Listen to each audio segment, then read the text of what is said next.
Naging emosyonal naman ang mga guro at kaeskwela ng pinaslang ng UST graduate na si Cyrus Magalang sa idinaos na misa sa kanyang burol sa Bacoor City, Cavite. Nakatutok si Athena Imperial.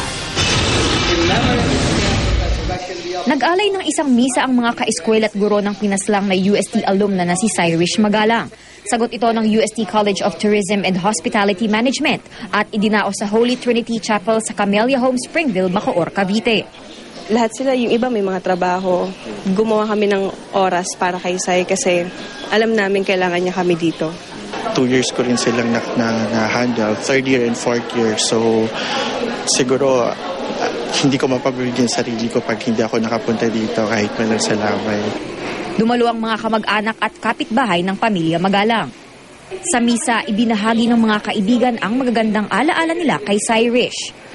Nag-iyakan naman ang malalapit na kaibigan niyang sina Sheila, Princess at Catherine. Bibili pa kami ng airline.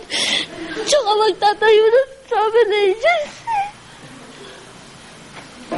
Nagpasalamat naman ang ate ni Cyrus na si Cherilyn sa mga nakiramay, media at lahat ng naging dahilan daw para mahuli ang mga pumatay sa kanyang kapatid. Although hindi pa rin kami talagang relieved na nahuli na kasi hindi pa siya nakukondit, hindi pa rin namin, gusto namin ma-sure na hindi makakalabas yung gumawa sa kanya.